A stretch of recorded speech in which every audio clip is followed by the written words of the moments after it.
Welcome back to the Speaking Lions and our series on the problem of evil. My apologies, it's been an entire year, a bit more than a year, since the last video. Sorry for being off the wavelength for so long, but things are reorganised now, and to kick off 2025, here is video number 5 on the problem of evil, and I intend it to be the first of a continuing our series of videos on the problem of evil, but trying to create ones which are less academic, less long, and more accessible. And I hope that this first video will set an example for the others to follow. Now, the subject of it is somewhat provocative, but very seriously intended. And really, the central message of this video is summed up in its title: Theodicy versus the Gospel. Because I do seriously believe that the central thrust of theodicy, the defining thrust of it, is at odds with the central teaching of Christianity. But I need to begin by giving you a little bit of background from the previous videos. If you're not familiar with them, then it'd be worth having a look, but I hope this will be for people with a little bit of background in philosophy of religion or in the problem of evil and in theology. This video will be comprehensible in its own right, but by all means, if you have the time and interest, go back and look at the last video in particular, or all of them if you have the time, to see the kind of moral case which I have put against theodicy. Now, one of the routine distinctions which is made in academic discussion of the problem of evil is the distinction between the intellectual problem and, as it's sometimes called, the existential problem or the personal problem. The traditional intellectual problem is the problem for theists of how to reconcile the existence of a perfectly good, perfectly loving, all-powerful God with the existence in some versions of just of any evil at all in the world, or in other versions of certain types of horrendous evils and certain distributions of them. And that is contrasted with the existential problem, as I say, which is the problem of how is it that one can find meaning in life, find life to be worthwhile, find happiness in our lives in a universe which has horrendous evil in it. Now, that's not an intellectual problem in the same way. It's not a problem about logical consistency. It might seem perhaps to be a psychological problem or a spiritual problem or an emotional problem or something like that. But it seems to be, or certainly normally taken to be, a fundamentally different kind of problem. Now, recently, a number of Christian theists have taken up the existential problem and presented it as specifically, they acknowledge it's a problem for both theists and atheists. So it's a problem for anyone. It's a problem for anyone human. But they presented it as a more imposing, more weighty, more onerous problem for atheists than it is for theists. And they've talked about the problem of evil for atheists. So, for example, in the last video, I discussed the work of Cameron Bertuzzi from his terrific YouTube channel, Capturing Christianity, and the work of the British-based philosopher Yujin Nagasawa.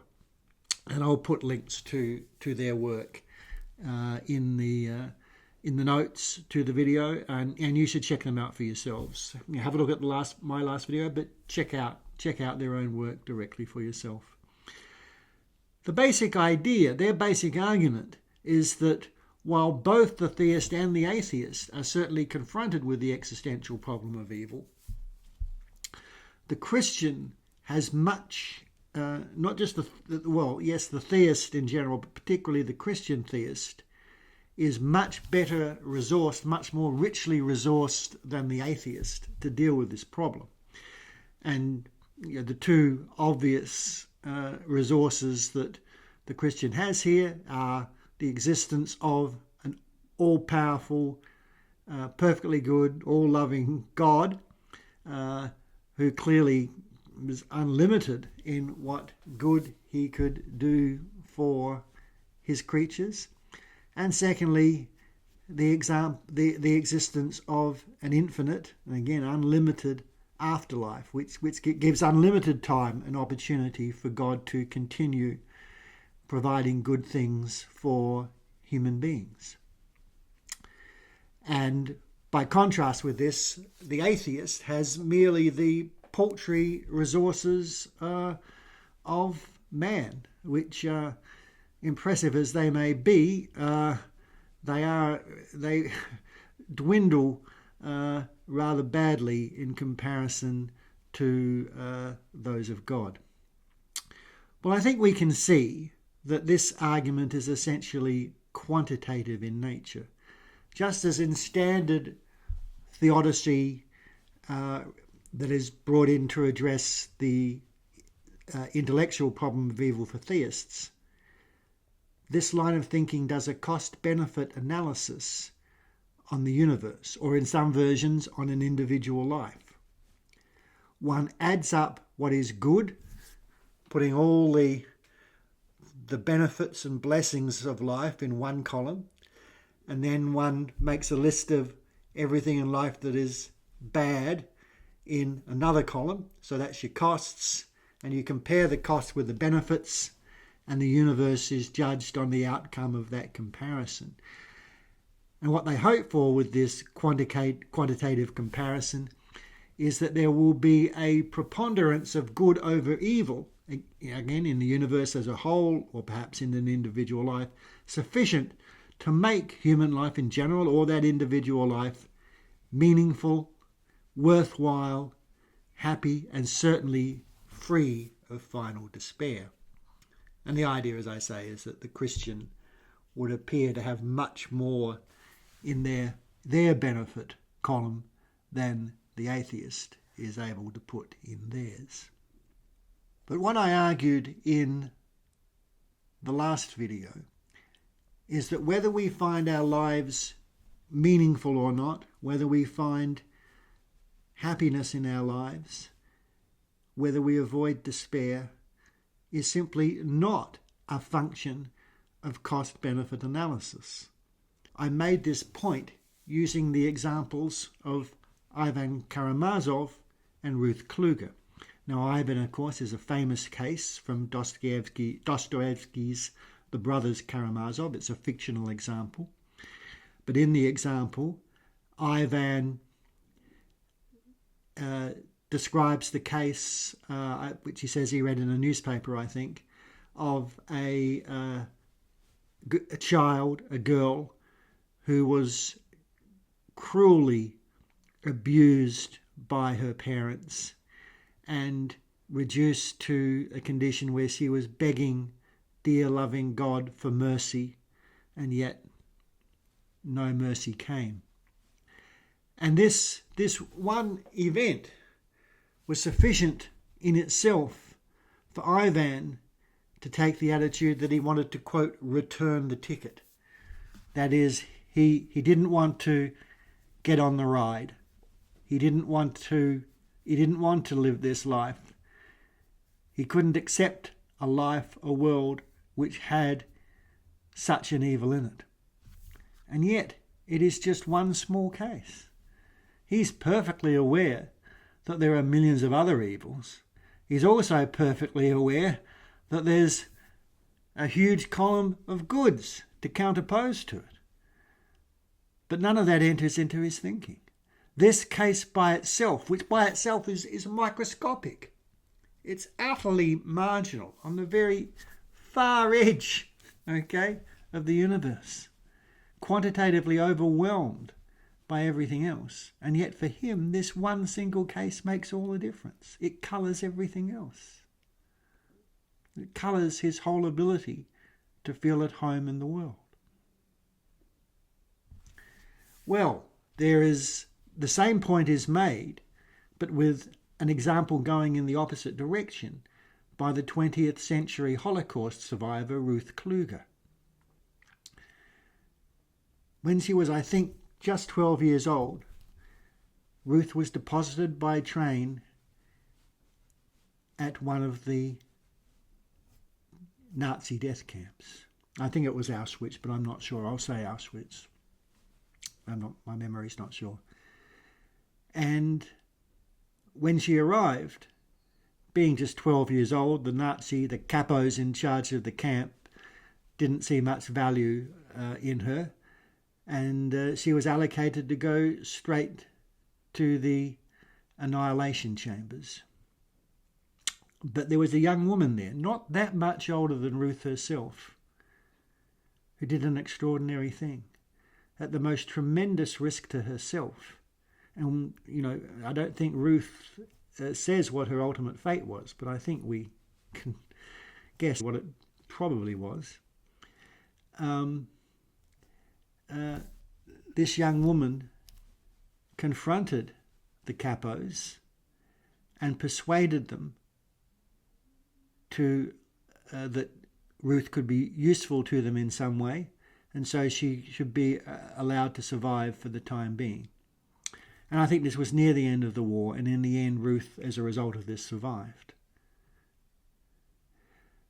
But this young woman took this act at the most extreme risk to herself. Essentially, she was willing to sacrifice herself to save Ruth, and perhaps she did. Now again, quantitatively, arithmetically, without even considering the whole world, but just considering Auschwitz, here was Ruth surrounded by a gigantic mass of the most horrendous evil. But here is one single act. Just one little light of a candle in the darkness. But it completely transformed Ruth's perception of the whole of the world. It redeemed it for her, for the rest of her life, such that she gave her testimony of that act of goodness over and over again in her own lifetime. It inspired her right to the end of her life. And as she explains, this act of goodness was performed under circumstances where biology, psychology, common sense, most observation of human nature would have predicted exactly the opposite behaviour. It would have predicted that everyone would throw others under the bus to save themselves, and which is what 99% of people did. But not this woman. And for Ruth, that tiny minority, that minority of one act by one woman, made all the difference and overpowered and outshone everything else. The matter here is not quantitative, it's qualitative. On this view, the existential problem of evil is a personal problem. Personal in a deeper sense than just that it's about events with which one has personal acquaintance, because one needn't have personal acquaintance with them. Ivan didn't have personal acquaintance with the case that moved him. It's not even necessary that it should violently, dramatically stimulate your emotions. It is possible for both despair and love to move quietly and calmly. When I add together two numbers, like say 71 and 68, to make 139, the operation and its results are unaffected by the fact that it is I who perform the operation. It might equally be performed by any random person, and it will remain valid. There is a universally correct way of performing it, defined simply by the operations themselves, and who performs them is neither here nor there. But that's not so when it comes to our reactions to the griefs and the blessings of life. Not everyone is going to be disillusioned with the world in the profound way Ivan was, just because they knew or even were personally familiar with the case of horrendous child suffering that he describes. And some will not be inspired as Ruth Kluger was by that one extraordinary act of goodness. They will not see past, may not be able to see past the horrors of Auschwitz or the horrors of the world at large. Just as some will not be moved by that one case that moved Ruth, so some people, so most people, are quite unmoved by the Christian doctrine of the atonement. And as I'm going to explain, this is not just a matter of psychology. When some people find they cannot find the world at home, given the evils of Auschwitz, or given the evil of that child suffering, that cannot is not like the cannot of, being unable to eat certain foods or something like that. It's closer to a moral cannot, as when I say I cannot kill an innocent person or something like that. I might develop that thought more on another occasion. The present point is that universality fails. Universality, this kind of impersonal universality that applied to arithmetic and that in principle applies to theodicy, fails here. The reactions are personal in the strong sense that they may vary and even be opposed to one another between you and me, without either stance necessarily losing its legitimacy. That is to say, there is a space here, there is room here of a discretion for individual conscience and judgment and responses. Now, that space for discretion is not unlimited, nor is that discretion merely a matter of taste or whimsy or fancy. It's not a matter of anything goes, depending on just how I happen to feel. We are all constrained by genuinely universal factors, not merely those of fact and logic, which tend to be what is emphasized by many philosophers, but also by more subtle constraints, such things as avoiding consoling fantasy, to use a term of Iris Murdoch's, avoiding self-pity, or melodrama, or histrionics, or moralism, or Pollyanna-esque optimism, and other vices of the spirit. And we avoid those in the pursuit of certain virtues of the spirit: courage, truthfulness, and others. One clarification, or some words addressed to those who might have a slightly stronger philosophical background.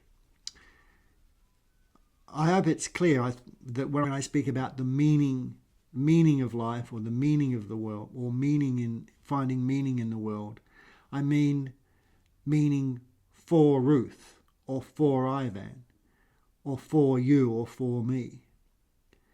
Now, if you want to say this is a form of non-cognitivism, and that's a technical term in philosophy, meaning that there is no matter of truth and falsity at stake here, or perhaps more broadly, no notion here of these attitudes being legitimate or illegitimate, they're just attitudes or something like that, then I disagree. Although I can see that what it is that is true or false, or legitimate or not, is something about my relationship, or the person's relationship to the world and to life, rather than something about the world and life in itself, which I think is a very dubious notion in this context. But beyond reiterating that there are constraints of the sort that I mentioned before when I spoke about vices and virtues of the spirit, I can't pursue this issue further here. If you want to say that my ideas here are non-cognitive in something like this sense, then I'm happy for you to do so for now, so long as it doesn't connote some kind of irrationalism or obscurantism or something like that.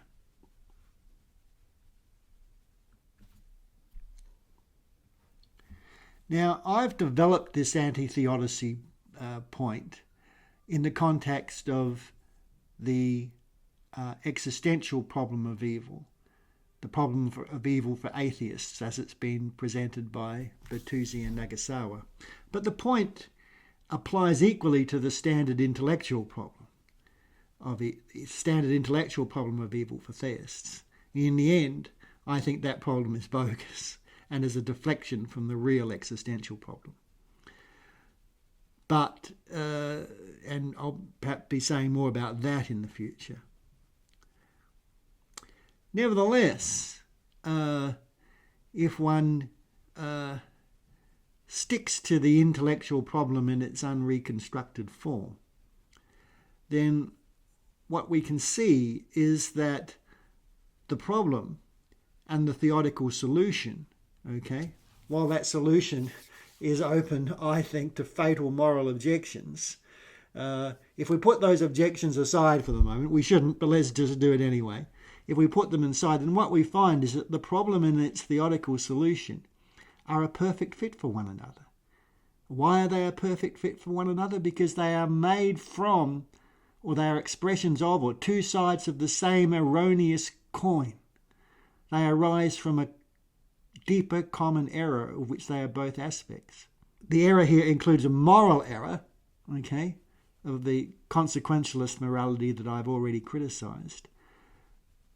But more interestingly, I think, is the anthropomorphic and deistic conception of God, which is nearly always assumed in these discussions.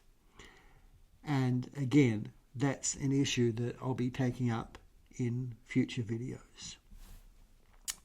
But working together, these moral assumption and this assumptions about the nature of God ensure that the so-called intellectual problem will have a deeply impersonal, perhaps I should say anti-personal cast. Okay, so now I get to the main point in this video. Theodicy versus the gospel. Theodicy crunches numbers in a cost-benefit analysis. And I have to say, that sounds like a doctrine of Acts to me, not a doctrine of grace. It's as if God were trying to earn our favour, and sometimes by a largesse of such suspiciously desperate size that it amounts almost to bribery. But we do not love our human fathers because they are perfect, or because their deeds are perfect, or because they have created a perfect home for us.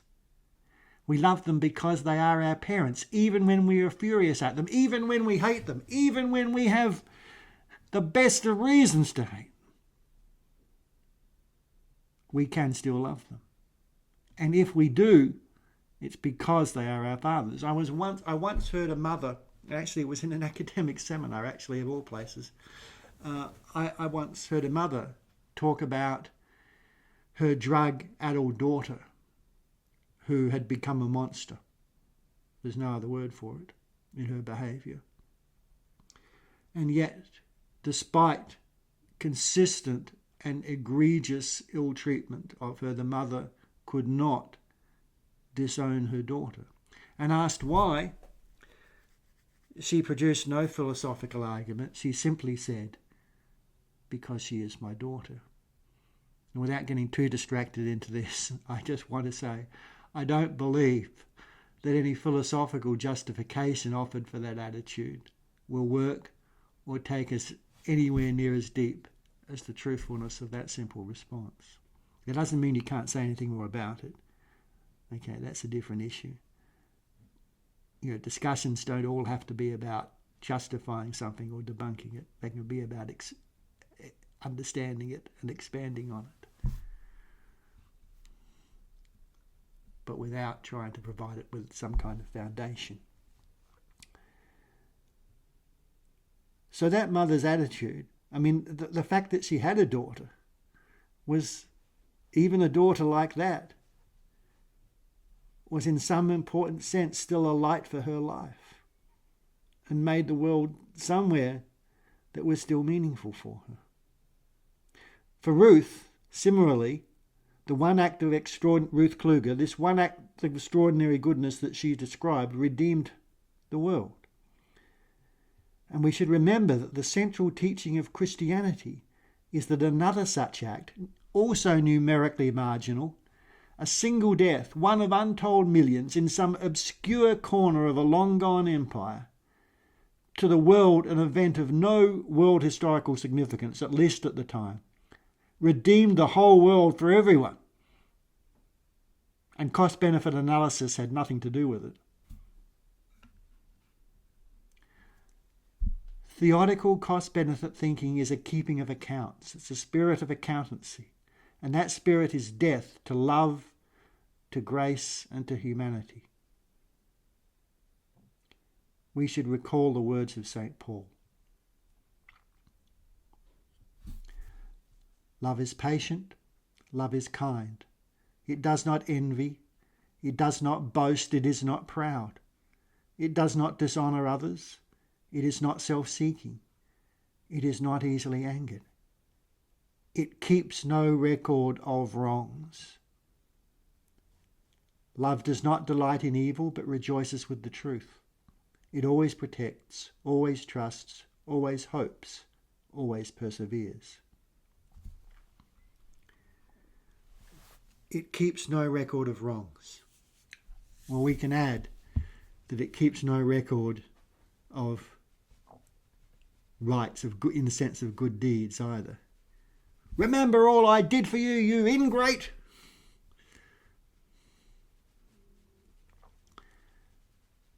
But the keeping of such records of rights and wrongs is exactly what cost-benefit analysis does. It's exactly what it injects into our relationship with God. And just as much as in human relationships, that is injecting a poison.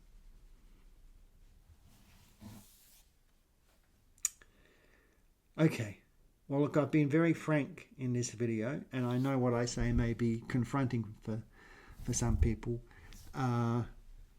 but I do not say it out of any personal animosity or in order to attack anyone. And as support to that, I point to the fact that what is attacked here is a set of ideas. And it is one of the striking characteristics, almost a defining characteristic of much, especially Anglo-American English-speaking analytical philosophy, that it compartmentalizes the thinker's thought, the intellectual life, from the rest of the human being's life, the rest of the same human being who is that thinker. So that philosophers frequently declare to be true and defend things which they admit, they don't actually believe in their daily lives or don't actually act by in their daily lives and so on. So there's quite a kind of dissociation.